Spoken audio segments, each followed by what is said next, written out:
Great. So the second lesson for this week is still section 2.2. It's just part 2. So same goal. You're going to be finding a coordinate. You're going to fill it into a formula. But now you're going to find the coordinates of those 3 angles. Okay, 30s, 45s, and 60s. Now, I will tell you ahead of time, the coordinates are not nice numbers. Right? Nice numbers are like what we had yesterday for the 0, 1, 1, 0, the quadrangle angles. Very, very nice numbers. Right. These are going to involve square roots. We started to see some coordinates yesterday with square roots. Didn't really explain where the square roots came from. They just kind of threw the coordinate at you and said, here's a coordinate. Don't worry how we got it. We'll talk about that tomorrow. Right? Now, today is tomorrow. So we're going to take a look at how we get those coordinates. So we're going to start with this one. That's a diagram of where you would put a 45-degree angle. All right, so this would be 0. This would be 90. And sometimes people say, well, wouldn't the coordinate for 45 just be 1/2, 1/2? That wouldn't work. Because remember, this is 1, 0. This is 0, 1. So if you went 1/2, 1/2, you wouldn't even be on the circle. So here's a half, halfway between the center and the edge. Here's a half. So if you went 1/2, 1/2, you'd be right there. So the coordinate for 45 is not 1/2, 1/2. The numbers are bigger than that. So the goal is to figure out the coordinate. So what we're going to do, each time we have to figure that out, is we're going to make a triangle. And the triangle, basically the sides of the triangle, are going to be how far you go on the x-axis and how much you go up on the y-axis. So from there to there, that's how far over you have to go to get to 45. We have to figure out what that is in a second. And there's how far up you have to go. So the triangle part comes by just going like that. So what I'm going to do is I'm going to draw that same triangle off to the side, but just a little bit bigger. All right. So right now what we have is that. And that's a right angle. Right. So this angle right here, that's the 45-degree angle. Starting from the x-axis, you rotated 45 degrees counterclockwise. The angle in the lower right is a 90 because that's how I drew the picture. I drew the green line straight down. Now, in a triangle, what do all the angles have to add up to? How much? 180. So if you've already used up 90 and 45, what has to be left for this third angle at the top? It's also 45. Now, remember, the goal is to find this and this. If you can find those 2 question marks, one of them is the x, the other one is the y, and then you can fill in what goes here and here. Now, there is one side in that triangle we already know. It doesn't help us directly with the coordinate, but it'll help us kind of indirectly. It's the hypotenuse of this triangle. The hypotenuse in that triangle that I just traced is also the what of the circle. It's the radius. And we're dealing with a unit circle, which means the radius is what? 1. So we do know that this side is 1. Again, that's not really the coordinate, but maybe it can help us find it. All right, so looking at this triangle, what kind of triangle is that? I mean, it's a right triangle, but besides that, it's something else. To be acute, well, acute and right are kind of like yes and no. It has to be one or the other. So acute means all the angles are less than 90. A right triangle means one angle is 90. So it can't be both. But anyone else have an idea what kind of triangle it is? Isosceles. Yeah, so what does that mean? Yes, it's isosceles, which means you have 2 sides that are the same. right? Because we have two angles that are the same. Right? If you have two angles that are the same, you've got two sides that are the same. So I don't know what these sides are, but I can pick a letter and use that letter for each side. Okay? Whatever letter I want to use. So I'm going to call, we could pick any letter. Let's just call this side A. If the bottom is A, then the height is also A. They're the same thing. So what I'm getting at here is whatever you put here and whatever you put here are the same number. Once you solve for A, that's what's going to go in each of these spots. Okay. Any question on that diagram? Great. So now we just have to use a theorem from geometry to solve for A. Anyone remember there's a theorem that involves the sides in a right triangle? As long as you only have one letter, you can find whatever you want to find. If you have more than one letter, that's a problem, but we only have one letter here, just A.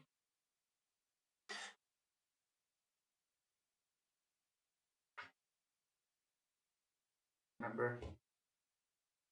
Like, pretend you had something like this and I asked you to find the bottom side. How would you find the length of that bottom side? Is it like a fraction or something? Sometimes the length could come out to a fraction. The one that I drew right here actually won't. Pythagorean theorem. Use the Pythagorean theorem. Yeah. So as long as you know, as long as you're only trying to find one thing, you can use the Pythagorean theorem. So James, could you set up my Pythagorean theorem for me with this triangle? A squared plus A squared equals 1 squared. Yep. So A squared plus A squared equals 1 squared. And now we'll just solve for A. What I'm going to do though is I'm just going to move it so I have some more space. Put that right there. All right, so A squared plus A squared equals 1 squared. So Sadie, what's A squared plus A squared?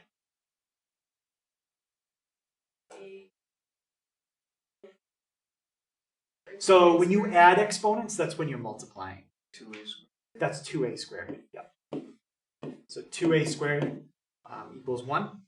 Dennis, what's the next thing I would do to get A by itself? Get rid of the 2. Yep. How would you get rid of it? Divide.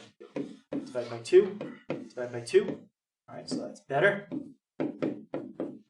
So now we know A squared is a half. And Ian, how would I get rid of that exponent of 2? Squared. What is it? Yeah, we take the square root. Take the square root, and when you square root a fraction, you just do this top and the bottom separate. You square root each number in the fraction. Square root, square root. That's gone. And now we have A by itself. The square root of 1, oh, that's nice, we just get 1. But I can't simplify the square root of 2, because it doesn't take, you can't take the square root of it easily. So that's the length of A, but what's the problem with that? The square root's on the bottom, and we had that exact problem yesterday in the notes, I think for our second example. When you fix that so the square root's not in the bottom, what do you get? Yep. Yep, you get the square root of 2 over 2.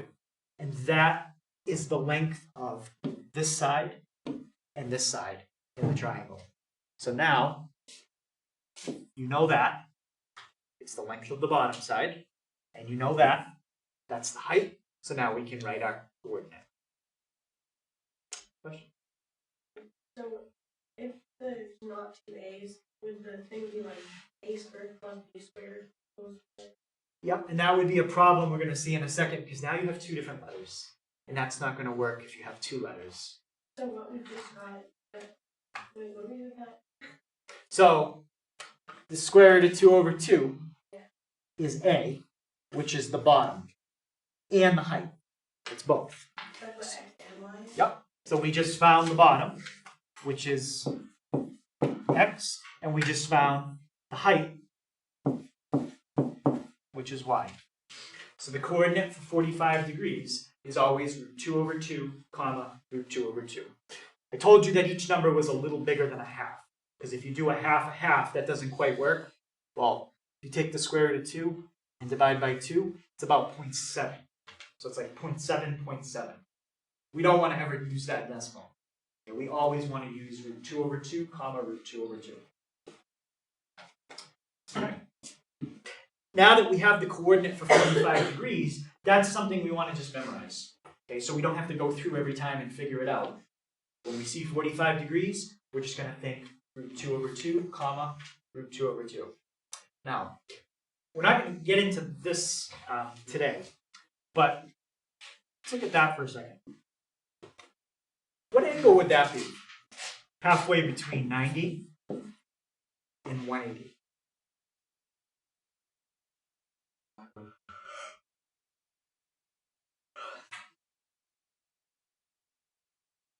It's halfway between 90 and 185. How much? No, not 125. It has to be a multiple of 45. 135. 135. So, look at that triangle that I just drew compared to the triangle that we drew 5 minutes ago. What's the difference between them? Nothing. They're the same triangle. It's like a mirror image. So, if we had to find the coordinate for 135, it's the same triangle. It's just mirror imaged. So all that happens when you start to do the 45-degree angle in other quadrants is one of those coordinates can become negative. That's all that happens. Right? Or they both can become negative if you were down in quadrant 3. Okay. This one would be negative square root 2 over 2, comma, positive square root 2 over 2. Down here, they would both be negative, and in the lower right, just the y would be negative. So tomorrow, when we start to look at the angles in other quadrants, we're just going to have to use all the stuff we learned today, just maybe with a negative in front of one of the numbers. Okay? So it doesn't change that much. But for today, both numbers will be positive because we're going to stick in quadrant 1. Okay, we're only going to stay in quadrant 1. Are we going to be able to have a reference? For this one, I'll show you what you have to know. You're going to have to know the coordinates. You're going to have to, there's the 6 formulas you're going to have to know, and 3 coordinates. Don't we have that on paper? Not for this one. No.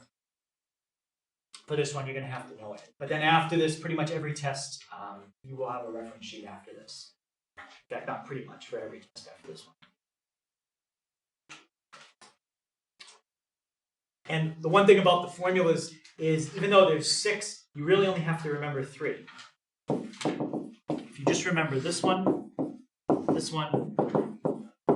one, the other ones are just those flipped. 1 over y, 1 over x, x over y.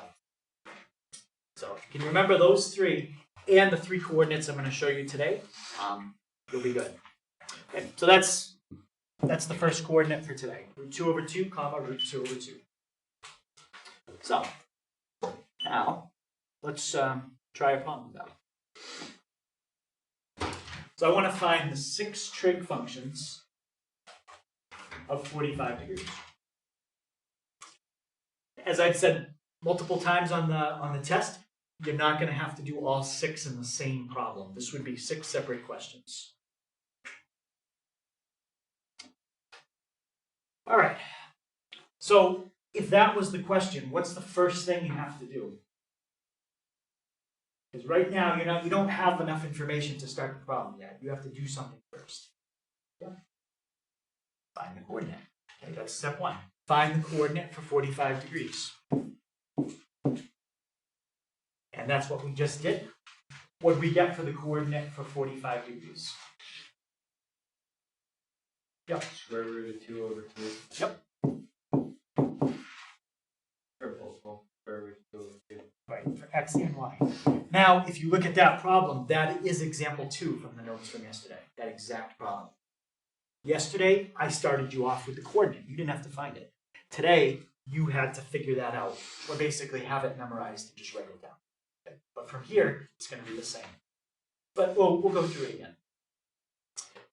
All right, so Michael, my sine. What's the sine of 45 degrees? Square root of 2 over 2. Yeah, and since they're the same, can you just tell me which one you picked? Y. The y, yes. All right, and the cosine, Joe, what's the cosine? Square root of 2 over 2. Again, that's the x. Just a coincidence, they're the same. If you weren't here yesterday, these aren't always the same. Just the way this one worked out. And the tangent. Kyle, what do we get for the tangent? Square root 2 over 2 over square root. And what do you get when you take root 2 over 2 and divide by another root 2 over 2? 1. 1. When you divide two things that are the same, you get 1. Right. And Sam, do you remember what I said once we have the 3 on the left? What you do with each one of them to get the 3 on the right? You flip them. You don't have to go back and think of the formula. All you have to do is think, okay, I got what's on the left, flip it. That's what's on the right. Right. So let's do cosecant. Sheridan, what do I get for my cosecant? Square root of 2. Yep, square root of 2. Now, if you weren't here, even if you were here, you might be looking at that and be like, how did you get that? Well, she flipped it, and when she flipped it, the root went to the bottom. Okay. We can't leave the root in the bottom, so then we have to fix it. I'm fine if you can flip it and fix it all in the same step. If you need to show that step, that's fine too. So we got 2 over root 2. Multiply top and bottom by root 2. And that's going to give you 2 root 2 over 2, and then the 2's cancel. After a while, you get used to flipping square root of 2 over 2 a lot. So you just kind of remember that it's root 2. But if you have to go through it every time until you remember it, that's okay too. Right. So my secant is going to be the same. Because sine and cosine are the same. And Nick, what about my cotangent? I don't have this. So what did we say? What do you do with the one on the left to get the one on the right? Flip it. You flip it. So the one on the left is 1. 1. So when you flip it, you get 1. There's 2 numbers you can flip and they always stay the same. That's the first one. If you flip 1, it stays 1. What's the other number we figured out you could flip and it stays the same? -1. Yep, -1. Anything else besides 1 and -1, if you flip it, you get something different. Today, you're not going to be seeing undefined or 0 because none of the coordinates are going to have a 0 in them. Okay, those are the coordinates we did yesterday. But it is important that you know the difference between a number divided by 0 and 0 divided by a number. Okay, that's part of the test. The first one is undefined. The second one is 0. But when we go through the review on Thursday, we'll go over some of that again. Okay. So any questions on those 6 problems? All right. So let's take a look at the 30 and 60. Okay. I'm going to start off with the 30. So what I'm doing now is I'm just trying to make a sketch, and I'm putting 30 roughly where I think it would be. 0, that's 90. 30 is 1/3 of the way through the 12. So less than half. So you do the same thing I did last time. You make a triangle. Bless you.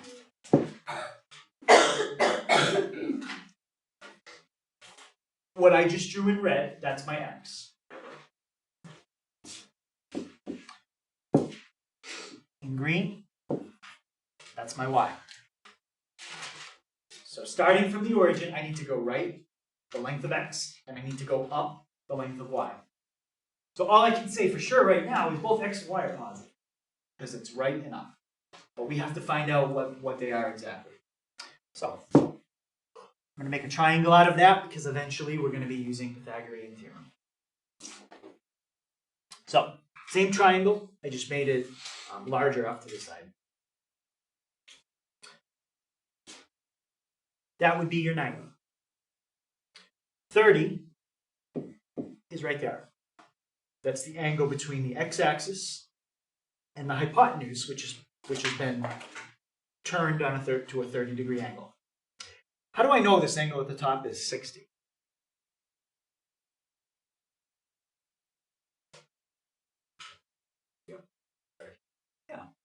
Subtracting from what? All the angles add up to 180, and if that's 30 and that's 90, just figure out what's left to make it add up to 180. Okay. Now, what kind of triangle is this one?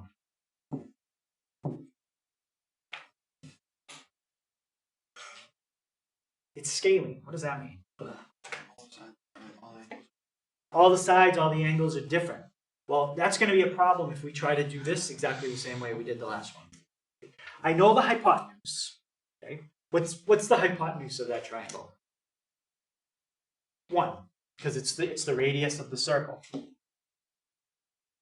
But if we tried to do this with Pythagorean theorem right now, which won't work, so just watch this.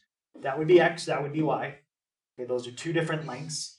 You'd have x squared plus y squared equals 1 squared. Well, you can't solve that. Why can't you solve that like we did the last one? Because there's 2 letters. So you can use Pythagorean theorem, but you have to figure out x or y first, some other way. Once you know one of them, then you can go back and use Pythagorean theorem.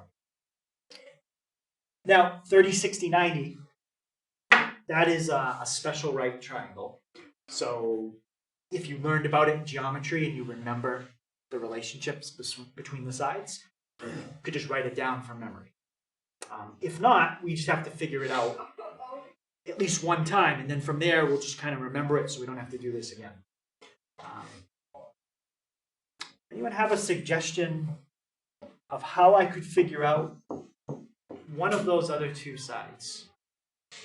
I don't need both. Pythagorean theorem can get the other one, but I have to get one first.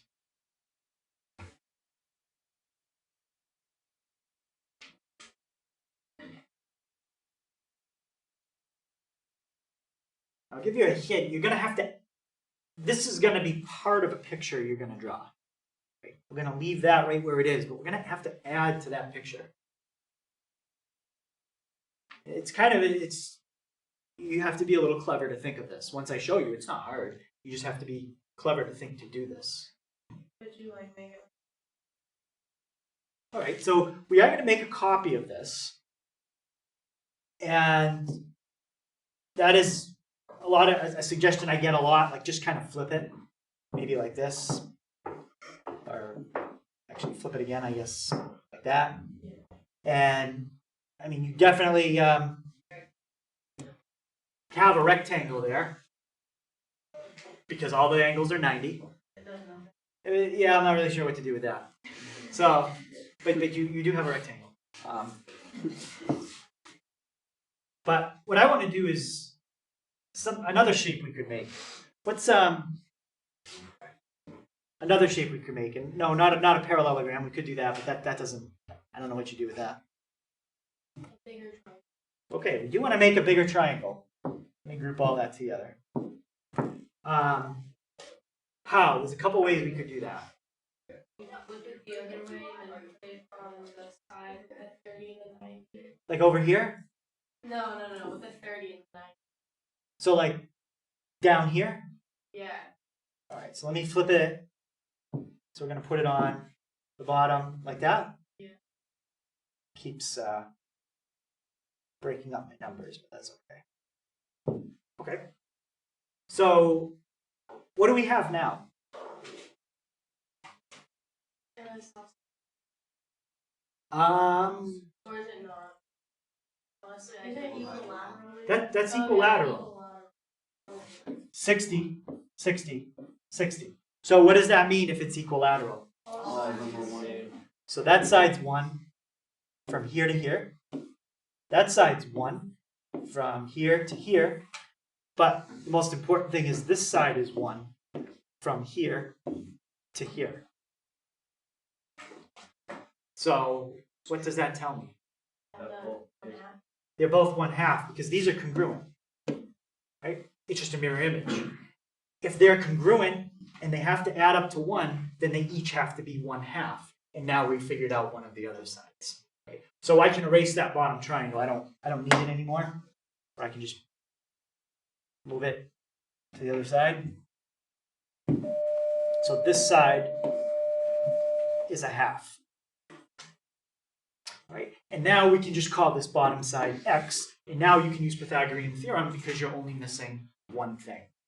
But what I can do, if I want, is I can write down part of my coordinate. The 1/2 is what value in the coordinate? It's the y. It's the up and down. So we know that the coordinate for 30 is something comma 1/2. That's the something. So solve for something. Okay. So how about Colby? How would I set up my Pythagorean theorem?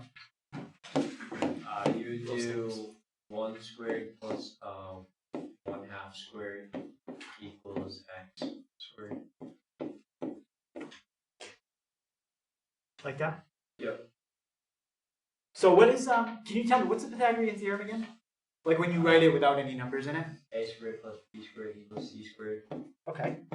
And what are A and B? Oh, they're the two sides next to the right angle. The two sides that are next to the right angle, the Yeah. short sides. Yeah. So- I said that wrong. So let's we gotta tweak that a little bit. So what would it be? So x squared plus 1/2 squared equals 1 squared. There we go. So is what it equals to. Yes. Yep. All right. So now we can do this x squared. We're just gonna leave that 1 squared. We can do that. A half squared means a half times a half. What's a half times a half? Quarter. All right. And now we got to bring the quarter over to the other side. So we're going to get x squared equals minus a quarter from 1. What's 1 minus a quarter? 3/4. And that's not x, that's x squared. So what do I do to get rid of the squared? Square root, which I'm just going to move over here. So we're going to take the square root of each side.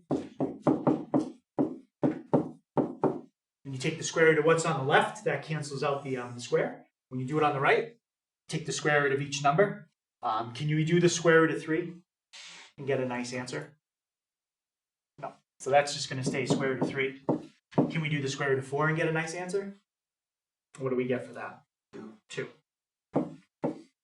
So that is equal to x. X was the length of the bottom of the triangle. That is your x value in the coordinate. Right.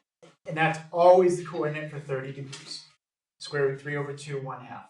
Right. You just had to be a little bit clever with that triangle trick of flipping it and then figuring out that that other side was a half. There's probably another way to do it too. But without trigonometry and using other stuff, that's probably the simplest way to do it. Okay. So there's our coordinate for 30. Now, what I want to do is just move that off so that looks a little better. I'm going to draw the 60, but I'm going to do it on the same diagram. Hopefully you notice something. Here's the 60. 60 would be 2/3 of the way through the quadrant. So here is the 60. Now I'm trying to find that side and that side. But I really don't have to go through all the work again to find the coordinate for 60. Anyone see a connection between this triangle in black, which I'll just move over here so you can see it, and this triangle that I drew, well, most of the triangle I drew, in blue. So I just moved the black and the blue triangle off the circle so you can see them. Wouldn't it just be 1/2 square root of 3? Yeah, the black triangle and the blue triangle are the same triangle. The only difference is it's kind of like it's been rotated and turned on its shorter side. So in the first triangle we did, it's on its long side. For the 60, it's like you take the triangle and you stand it up. Right? So now, this part right here is your 60, and this part up here is your 30. So the 30 and the 60 switch places in the blue triangle compared to the black triangle. Right? And what that means is the x and the y coordinates switch places. So, there's only 3 numbers that you have to remember. Root 2 over 2, which is the 45, has to do with the 45s. Root 3 over 2, and 1/2. If you can remember those 3 numbers, those are the only 3 numbers you ever need to do everything that we're going to do on this circle today and tomorrow. Okay. Root 2 over 2, root 3 over 2, and 1/2. That's it. Okay. Any question on how we got the coordinate for 60? All right, so one thing that can be a little tricky is trying to remember the order. Because 30 is root 3 over 2 first. 60 is the 1/2 first. Well, the way that you can remember it is like this. This is the square root of 3 divided by 2. It's 0.866. 1/2 is what as a decimal? 0.5. So, if you had 30, 60, and a 90, one of those sides is a 1/2, and the other one is root 3 over 2. 1/2 is a shorter side than root 3 over 2. Root 3 over 2 is longer. The longer side always goes across from the bigger angle. The short side always goes across from the shorter or the smaller angle. Okay, so the short side is always 1/2. The long side is always root 3 over 2. And when you draw your diagram, as long as you draw it, kind of to scale a little bit, it's very easy to tell which side is the long side and which side is the short side. Here's your circle. Let's say you're doing the 30-degree problem. Make your triangle. I mean, I can easily tell this is the long side. That's the short side. Short side, always 1/2. Long side is always the bigger number, root 3 over 2. And if you draw that, that'll always tell you which one is x and which one is y. After a while, you might be able to just kind of visualize it in your head and kind of picture the angle and do it. But that might be helpful at first for some people. Okay. So, in this one, they want us to find the 6 trig functions of pi over 6. All right, so we're going to go through all 6. What's the first thing we would probably want to do here that we did a couple times yesterday? Change it to degrees. And you remember, what do you multiply by to change to degrees? 180 over pi. 180 over pi. Pi's are going to cancel. And what's 180 divided by 6? 30. Okay, for today, the angle has to come out to one of 3 numbers, 30, 60, or 45. I haven't taught you how to do, well, I kind of showed you that it would just be the negative of one of the coordinates if it's somewhere else, but we're not going to do that today. 30. Okay, so now you have the angle in an easier way maybe for you to understand. Okay, pi over 6, you've changed it to 30. But in order to do this problem, what do you really need about the 30? You need the coordinate. You need the location of the angle. Not the angle, where is the angle? All right. So when I think 30, I know that it has to do with a root 3 over 2 and a 1/2. It's important I get the order correct. So memorize the order, or draw your diagram and figure out which one is which. Put 30 right there. Make your triangle. And I can tell that in this problem, at 30 degrees, x is the long side. That's the long side. That's the short side. The long side is always what fraction?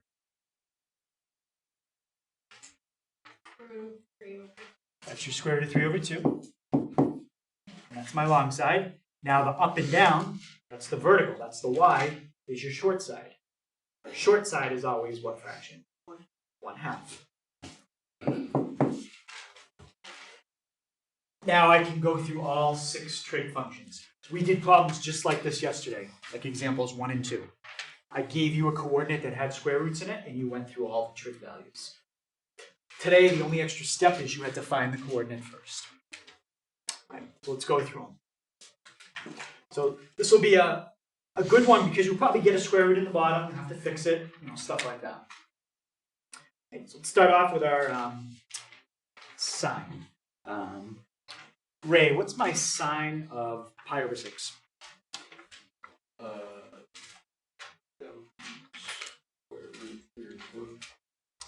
Square root of 3 over 2 is your cosine. Oh, sorry, 1/2. Yeah. So sine is the y, cosine is the x. This time it's important because they're different. If you mix them up, then it kind of mixes up everything. So we got 1/2. Okay, we got those two. Jace, how do I find my tangent? I don't know. Anyone reminded? What's our formula for tangent? Dennis? Y Y over x. So y over x, all you really have to do is look at the two answers you just wrote down and imagine putting a division line right there. When you divide those two fractions, what's going to happen first? The 2's cancel. So you can flip and multiply by the reciprocal. That's how some people do it. But when I look at a fraction divided by a fraction, if the denominators are the same, just cancel the 2's. So now you're just left with a 1 divided by square root of 3. That's y, that's x, and I just divided them. Now, is it okay to leave tangent as 1 over the square root of 3? No, I got to fix that. Somebody tell me what I get when I fix it? Square root of 3 over 3. Yep, square root of 3 over 3.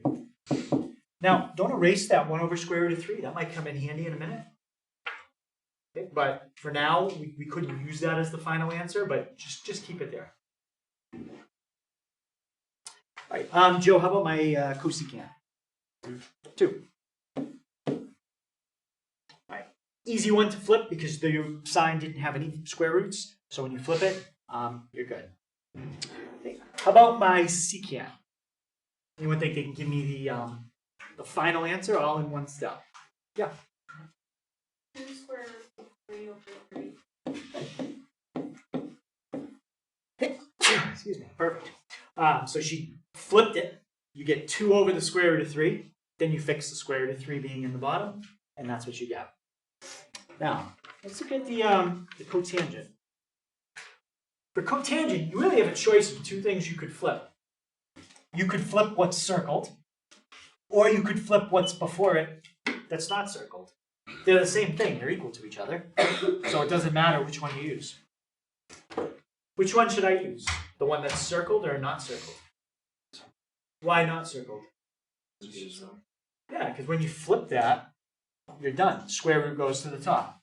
And you get square root of 3 over 1. If you flip the other one, you're not wrong. You can do that. But now you have the same problem again. You just put the square root back in the bottom. So now you have to fix it. You get 3 square roots of 3 over the square root of 9, which is 3, and then the 3's cancel. So doing it that way, you just made like 2 or 3 more steps when you could have just flipped that and been done in one step. Okay. Any questions on finding the 6 trig functions for 30 degrees? All right. So, the last one, I'm going to have you guys try that one on your own, and then we'll take a look at it together. Okay, to find the 6 trig functions for 60 degrees.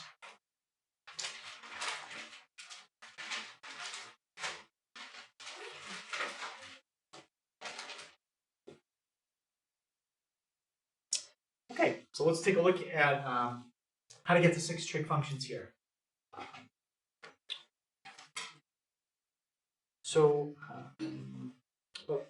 Hendrik, what would be first thing I have to do here? Yep, we got to find the coordinate. So when I think of the 60, I'm thinking, all right, it's got the root 3 over 2 and it's got the 1/2. I just got to remember which one goes where. Okay. If I'm not sure, quick sketch is going to make it very easy to figure out. Put 60 more towards 90. Draw your triangle. I can easily tell that this time x is the short side and y is the long side. So my short side, Sam, what's my short side in this triangle? 1/2, yep. So that's going to be my x, and my long side is the other number, root 3 over 2. It's never going to be root 2 over 2 when you're dealing with an angle that's a multiple of 30. The 30s and 60s have those two numbers. Only one that has the root 2 over 2 is when it's a multiple of 45. Okay. All right, so now we'll go through. We'll start with my sine. Sheridan, what's my sine? Square root of 3 over 3. All right, so we got that. Cosine is my x value, so we got that. And my tangent, again, the way I visualize it is just imagine a division line right there and divide those two fractions. Jace, what do I get when I divide those two fractions? Square root of 3. The 2's cancel, and we're done. How about Olivia? What is my cosecant? Square root of 3. Perfect. She flipped it and fixed it all in one step. And what about my secant? 2. And my cotangent is going to be, let's see, you want to think of that as square root of 3 over 1. Even though the 1's not there, you can put it. It would be 1 over the square root of 3. And when you fix it, square root of 3 over 3. Any questions on those 6? All right, so we did the 30, and then we did the 60. And what do you notice about the answers that you got for the problem on the left compared to the answers for the problem on the right? Yeah, it's all the same answers. It's everything moves around. These two switched places, the sine and the cosine answers. And just notice how those two functions, even when you pronounce them, how they sound to each other. Sine, cosine. These two switched places. Secant, cosecant. And these two switched places. Tangent, cotangent. So what we call those, what I have grouped in the black, the green, and the blue boxes, those are called cofunctions. Cofunction is when you just take a trig function and you put the word co in front of it. So if you had tangent, the cofunction is cotangent. If you had sine, the cofunction is cosine. Just putting the prefix co in front of it. And that's what switches places. Questions on that? All right. Now, I don't want to, hopefully we don't have to go through it, but if I gave you one like that, what would be your first step? Subtract 360. And once you subtract 360, then you would see it's exactly one of the problems we've already done.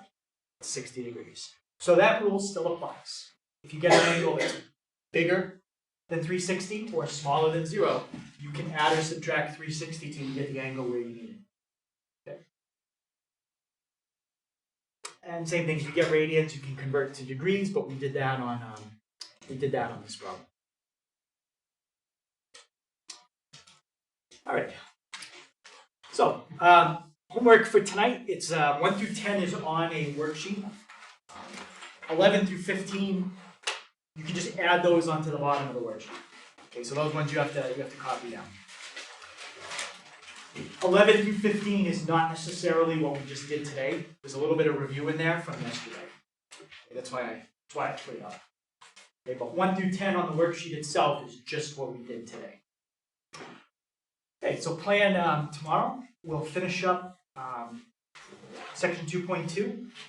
On Thursday, we'll have a review day, and I will be after school for anyone that has any questions or needs to make anything up from the first week.